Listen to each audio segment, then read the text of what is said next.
Social development foundation SDF গণপ্রজাতন্ত্রী বাংলাদেশ সরকারের অর্থ মন্ত্রণালয়ের আর্থিক প্রতিষ্ঠান বিভাগে অলাভজনক একটি স্বায়ত্তশাসিত প্রতিষ্ঠান, যা 2001 থেকে আমাদের দারিদ্র্য বিমোচনে বিভিন্ন প্রকল্প বাস্তবায়নের মাধ্যমে দারিদ্র্য বিমোচনে কাজ করে আসছে। তারই ধারাবাহিকতায় আমাদের এবারে resilience entrepreneurship and livelihood improvement project, যা 2021 সাল থেকে চলমান রয়েছে। তো এই প্রকল্পের বিভিন্ন কার্যক্রমের মধ্যে আসলে আমাদের লাইভলিহুড কার্যক্রম, অর্থাৎ জীবিকা জীবনমানের উন্নয়নের জন্য আমাদের বিভিন্ন ধরনের আইজি ভিত্তিক ট্রেনিং, প্লাস হচ্ছে আমাদের কমিউনিটি ফাইন্যান্স, যেখানে আমরা গ্রামের তহবিলের মাধ্যমে বেশ কিছু ঋণ দিয়ে থাকি, সেখান থেকে তারা আইজি এর কার্যক্রমগুলো বাস্তবায়ন করে থাকে। পাশাপাশি আমাদের হচ্ছে যুব কার্যক্রম রয়েছে, যেখানে যুব কর্মসংস্থান এবং ট্রেনিং এই দুটো আমরা নিশ্চিত করে থাকি। আর যেহেতু করোনা পরবর্তী সময়ে প্রকল্পটা আমাদের এসেছে এটা বিশ্বব্যাপী অর্থায়নে, সেক্ষেত্রে আমাদের স্বাস্থ্য ও পুষ্টি একটি অন্যতম সেক্টর হিসেবে এই প্রকল্পে অন্তর্ভুক্ত হয়েছে। আমাদের এই স্বাস্থ্য ও পুষ্টি কার্যক্রমের একটা অন্যতম কাজ হচ্ছে আমাদের সচেতনতামূলক যে বিসিসি সেশন, সেগুলো গ্রাম পর্যায়ে বাস্তবায়ন করা।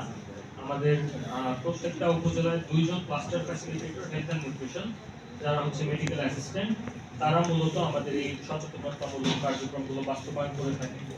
আমাদের প্রত্যেকটি গ্রাম সমিতিতে, অর্থাৎ অষ্টগ্রামে আমাদের 50টি গ্রাম সমিতি আছে, এই 50টি গ্রাম সমিতিতেই আমাদের হচ্ছে গিয়ে কার্যক্রম চলমান, এবং প্রত্যেকটা গ্রামে আমাদের কমিটি করে দেওয়া আছে স্বাস্থ্য ও পুষ্টি, যারা হচ্ছে গিয়ে আমাদের অবর্তমানেও তারা এই বিষয়গুলো যাতে পুনরায় আলোচনা করতে পারে সেই জন্য তাদেরকে হচ্ছে ট্রেনিং দেওয়া হয়েছে। পাশাপাশি আমাদের স্বাস্থ্য পুষ্টি কার্যক্রমের আওতায় আমরা যেহেতু বলছি যে আমরা আচরণ পরিবর্তন করব, যেটা আসলে খুবই কষ্টসাধ্য বিষয়, সহজ বিষয় না। এজন্য আমরা কিন্তু বারবার এই গ্রামের পর্যায়ে এই মিটিংগুলো বারবার করে থাকি, এবং একইটা অনেকবার রিপিটেশন হয়ে থাকে, এবং পাশাপাশি তাদের সত্যিকার অর্থে যাতে অভ্যাস পরিবর্তন যেটা আমরা সাধন করতে চাচ্ছি সেটা বাস্তবায়ন করার জন্য একটা অন্যতম, যেহেতু বলেছি শুরুতে যে করোনা পরবর্তী সময়ে আমাদের প্রকল্পটা শুরু হয়, আমাদের এখানে হাত ধোয়াটা একটা অন্যতম গুরুত্ব দিয়ে আমাদের রাখা, মানে অন্যতম গুরুত্ব রাখা হয়েছে, যে কারণে প্রত্যেকটা পরিবারে আমরা ইতিমধ্যে 1 ডজন করে সাবান বিতরণ করেছি, যাতে তারা হচ্ছে কি হাত ধোয়ার যে অভ্যাসটা তারা গড়ে তুলতে পারে, তারা যাতে মানে ওটুকুর জন্য পিছিয়ে না থাকে, শুধু পানি দিয়ে হাত ধোয়া আমাদের আলটিমেটলি জীবাণু ধ্বংস হচ্ছে না। আমরা জানি যে প্রতি বছর এখনো সারা বিশ্বে 3 লক্ষের অধিক শিশু, অর্থাৎ 5 বছরের নিচে শিশু এখনো ডায়রিয়া এবং হচ্ছে কি পরিচ্ছন্নতার অভাবে যে রোগগুলো, এগুলোর কারণে মারা যাচ্ছে। সুতরাং হাত ধোয়াটা একটা অত্যন্ত গুরুত্বপূর্ণ বিষয়। আমরা এটাতে গুরুত্ব দিয়ে আমরা হচ্ছে গিয়ে তাদেরকে সাবান দিয়েছি। এর পাশাপাশি তাদের পুষ্টি চাহিদা পূরণের জন্য আমরা তাদেরকে মাইক্রোনিউট্রিয়েন্ট, বিভিন্ন calcium, vitamin C, vitamin B complex, Orsaline এই জাতীয় বিভিন্ন জিনিস বিতরণ করেছি। পাশাপাশি তাদের মাতৃত্বকালীন সেবার আওতায় আমরা মাতৃত্বকালীন ভাতা, প্রত্যেকটি গ্রামে 7 জন করে এই ভাতা পাবেন 9,600 টাকা করে। আর পাশাপাশি আমাদের 1 জন করে প্রতি গ্রামে সিজারিয়ান ভাতা 10,000 টাকা করে ইতিমধ্যে পেয়েছেন বা সামনে পাবেন। এছাড়া আমাদের আরো যে কার্যক্রমগুলো, আমাদের এই সুস্থ থাকাটা আসলে অত্যন্ত গুরুত্বপূর্ণ বিষয়, অর্থাৎ স্বাস্থ্য সকল সুখের মূল আমরা জানি। তো আমরা যে মানে আর্থিক যে কার্যক্রমগুলো আছে সেগুলো যাতে ফলশ্রুতি পায়, যাতে আমরা সত্যিকার অর্থেই যেটা চাচ্ছি যে মানুষের আর্থসামাজিক উন্নয়ন হবে, সেটা যাতে সত্যিকার অর্থেই আমরা নিশ্চিত করতে পারি, এজন্য আসলে তাদের স্বাস্থ্যটা যাতে ভালো থাকে, এজন্য আমাদের বিভিন্ন কার্যক্রম।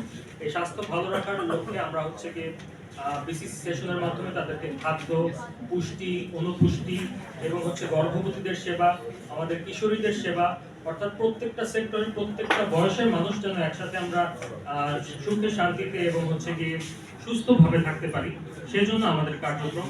Prevention is better than cure যে কথাটা রয়েছে, সেটার বাস্তবায়নের লক্ষ্যেই আসলে আমাদের এত কার্যক্রম, যাতে আমরা ইতিমধ্যে তাদের মাঝে হচ্ছে কি মৌসুমী সবজি বীজ বিতরণ করেছি, যাতে তারা খাদ্য নিরাপত্তার যে বিষয়টা সেটাও নিশ্চিত করতে পারে, অর্থাৎ নিজের বাড়ির আঙিনায় যতটুকু জায়গা আছে, যতটুকু পতিত জায়গা আছে, সেই জায়গাগুলোতে তারা যেন সব ফসল উৎপাদন করে কোনো বিষমুক্ত এবং নিরাপদ একটা খাবার নিজের জন্য এবং নিজের পরিবারের জন্য নিশ্চিত করতে পারে। সেজন্য আমরা 2টি মৌসুমে ইতিমধ্যে গ্রীষ্মকালীন এবং শীতকালীন বীজ তাদের মধ্যে বিতরণ করেছি, এবং তারা ইতিমধ্যে সেখান থেকে ফল উৎপাদন করে সেখান থেকে খেয়েছে, এবং অনেক জায়গায় যাদের বেশি জায়গা ছিল তারা কিছু কিছু বিক্রি করে সেখান থেকেও একটা আর্থিক উন্নয়নের তাদের ব্যবস্থা হয়েছে। তো আমাদের আজকের এই প্রোগ্রাম মূলত আমরা যেহেতু 2026 পর্যন্ত প্রকল্প নেয়া, এরপরে আমাদের অবর্তমানেও যাতে তারা সকল সেবাগুলো আমাদের কাছ থেকে যেগুলো পেত সেগুলো ছাড়াও সরকারি বিভিন্ন দপ্তরে যে সেবাগুলো আছে সেই সবগুলো যাতে তারা সুন্দরভাবে পায়, সেটা যাতে তারা নিশ্চিত হতে পারে, তারা যাতে এই বিষয়গুলো জানতে পারে। আমরা জানি যে নারী বিষয়ক কর্মকর্তা আছেন, ওনার দপ্তর থেকে মাতৃত্বকালীন ভাতা দেওয়া হয়ে থাকে। আমাদের কৃষি কর্মকর্তা আছেন, তাদের এখান থেকে কাউন্সেলিং সহ বিভিন্ন ধরনের সেবা দেওয়া হয়ে থাকে। সমাজ সেবা থেকে আমরা জানি স্বাস্থ্যেরই বিভিন্ন আমাদের যেমন ক্যান্সার বা হচ্ছে গিয়ে কিডনি ডায়ালাইসিসের রোগী, তারপর হচ্ছে লিভার সিরোসিস, এই জাতীয় রোগীদের ওনাদের প্রপার ডকুমেন্টেশনের মাধ্যমে তারা হচ্ছে গিয়ে একটা এককালীন অনুদান দিয়ে থাকে। তো এই সকল সেবাগুলো আমরা আসলে যাতে গ্রামের অত্যন্ত দরিদ্র জনগোষ্ঠীর মধ্যে পৌঁছাতে পারি, সকলের সমন্বিত কার্যক্রমের মাধ্যমে আমরা যাতে সেটা নিশ্চিত করতে পারি, সেজন্য আজকের এই আমাদের কর্মশালা। তো এই কর্মশালার সফলতা আশা করে এবং হচ্ছে গিয়ে সকলের সুস্বাস্থ্য এবং দীর্ঘায়ু কামনা করে আমার বক্তব্য এখানে শেষ করছি। ধন্যবাদ সবাইকে।